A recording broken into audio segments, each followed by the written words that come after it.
We now are going to move on the agenda to strategic discussions of our agenda, and Phil Brown and John Murray will discuss strategic matters. And Phil, you're going to start off, some of which I think you've already hit on, but. Yes, you're correct, Mr. Chairman. We've probably hit on most of it, but I think what we were going to try and do is sort of frame, if we can, sort of some strategic initiatives and talk a little bit about them. And one of our focuses, but it's going to be one of yours because you deal with people too, is the enhancement of the customer experience. And then we've got an initiative at the airport that we're focused on, but in terms of areas where we work together, we've already collaborated with your staff in areas of parking, because we've been running a parking system for more than 30 years now, and ground transportation. And those are two areas that are revenue generators for us, but they're also customer service. Because we're an O&D airport, as I mentioned earlier, we have a need for more parking than most airports, more than in Atlanta, because we've got, of the 39 million passengers, 95% of them are coming in and out. So we have right now, we've got almost 9,000 structured parking spaces and another 5,000 plus surface parking places. That generates for us about $53 million in revenue a year. And it's increasing as our passenger activity. You've got a need for parking. We've worked with your staff to look at systems, because the key to parking is the revenue control system. You have to have the infrastructure with the revenue control. And it's also looking at things that we've seen, because we've got a lot of competition off airport. We've got more than 25 companies off airport. So one of the things that we have to do, and what we're cutting our teeth on, and I suspect you may have to look at the same thing, is how do you run a parking system that has some flexibility in the parking rates? Because it's a capacity, but you have to run, what we see the off airports doing, they're doing internet marketing, they're doing peak demand parking, things like that. That all is going to be a function of your ability to control that from a revenue system, which is not an expensive proposition. We're in the process of implementing one now. The other thing that we do, which for you at the outset may be more important, is the ground transportation system, because you have buses, you have Uber, you have all sorts of folks that are accessing the port facilities, right? So we have a contained ground transportation system, a closed system, if you will, that we've moved all of our commercial operations to one level in the airport. It's the first level. So we have controlled access and egress. That also has a revenue control component. And it's not necessarily to generate revenue, but you've only got so much curb. It's an expensive proposition to put those facilities in. So what we use that for in many cases is just to rationalize the use of the curb.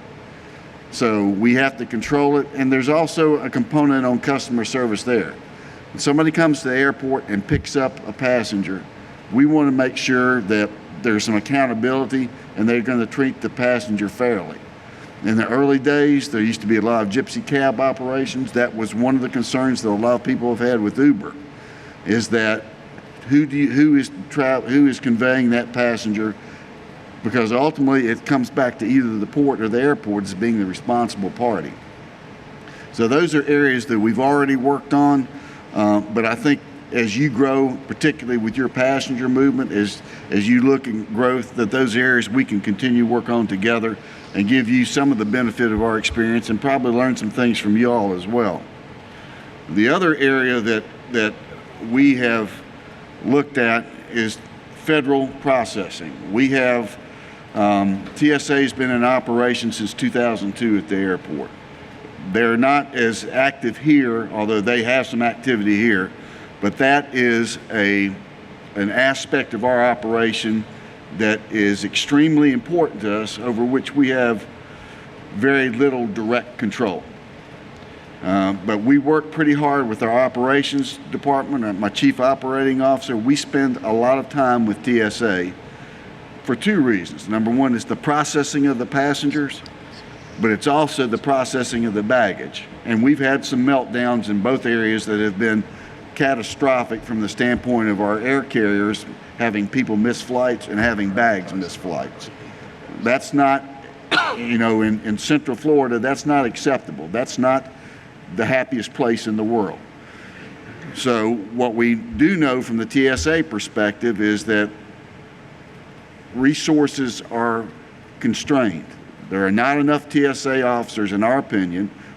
There are not, and they've changed the procedures, which makes it even more difficult. We've got a confined area, at least in the North Complex, on how much area you can give to a checkpoint. But we know that there are potentially problems that you have with TSA as well. The other aspect of that is Customs and Border Protection. We don't have enough Customs and Border Protection officers. So the common thread in all of that is that those are federal decisions, federal funding. And so that's an area we think that we could work together on to affect the outcome with our local congressional representatives, both in Brevard, Central Florida as well, because it's going to take congressional action to address some of these issues.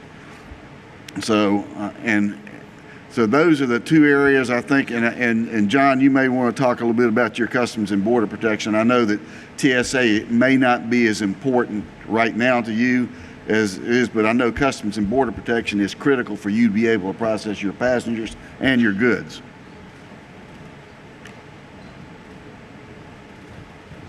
And I will echo Phil's comments on Customs and Border Protection, in that my understanding is correct. We're drawing from the same pool of resources on the Customs and Border Patrol level. And one of the concerns that we have is we get the bigger and bigger ships.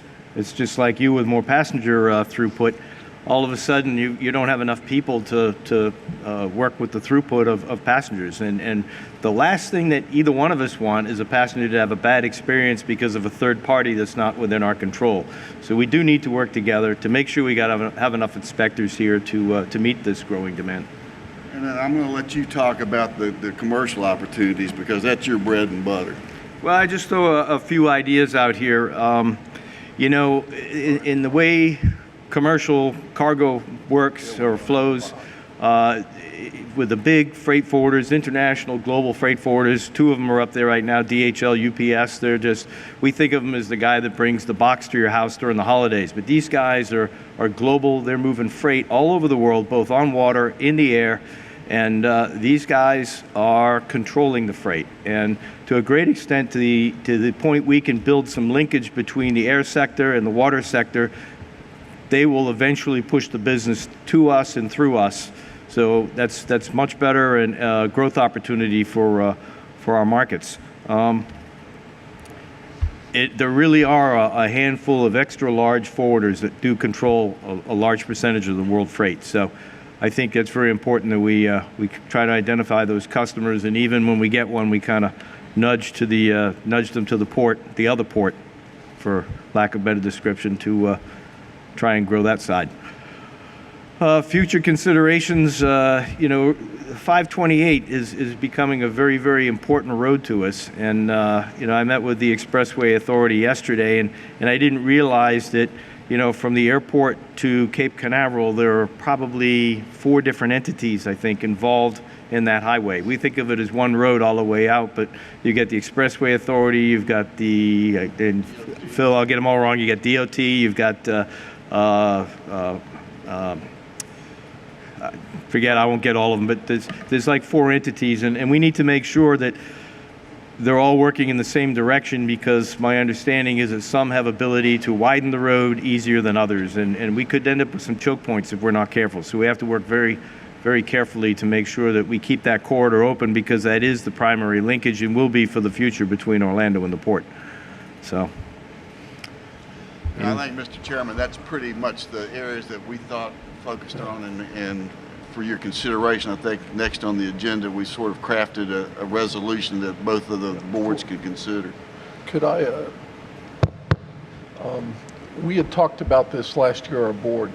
Mr. Fouché, when we asked you to handle the appreciation things, one of the things I forgot to raise to you was, and I'd asked that you follow up on this, we talked about identifying all the big freight movers and going to visit them, to recruit them the way we do commercial airlines. So Phil, I'd ask you to get with John, come up with a plan, and let's go after it. Yeah, I think that's a great idea, and we just need to get those parties together and jointly tell them what we can do for them. We've got great airport access, great seaport access. The other thing I want you to know is soon-to-be Senator Asher just told me when he's elected, he'll get you all the money you need for the roads. Okay, we're there. Thanks. John, do you or Phil want to in any way address the idea of possible rail connection between passenger service between the airport and Port Canaveral? I think Phil's in a better position to discuss that than me.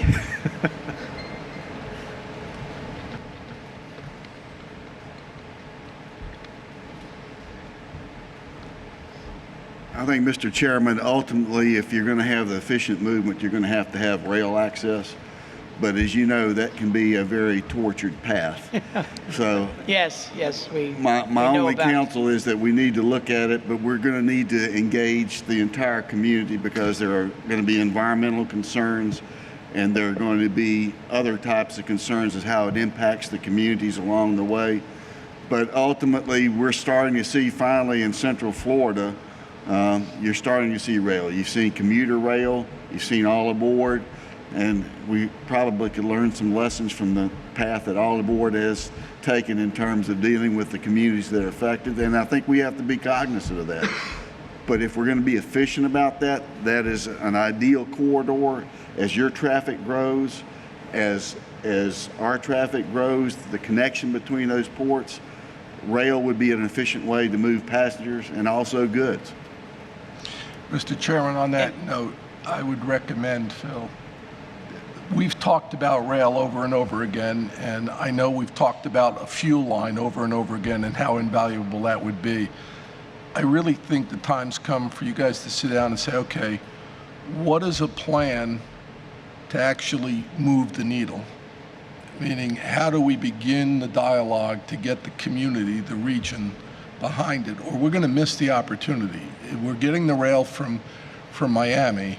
Now's the time, in my opinion, to really get people pressing, let's get a stop in Brevard, and let's get that rail built at the same time. Otherwise, my great concern is we'll build a rail into the airport, and everybody will say, geez, we could have used that route for a fuel line, but it's too late because it can't handle a fuel line based upon the way they built it. So I think the quicker we lay out something and get the dialogue going, the Tom, you've been around government long enough to know, if you don't get it moving. In some respect, is going on. The Space Coast Area Transportation Planning Organization was hired by the Canaveral Port Authority to do an evaluation of possible all aboard Florida stop in Brevard County.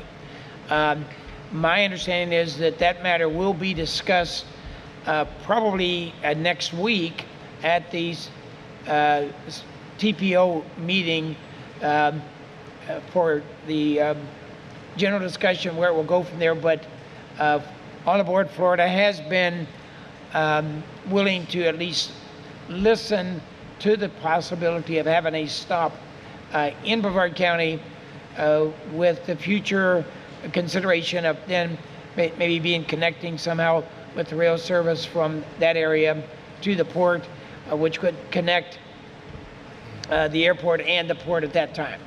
But as Phil said, it is a matter of engaging a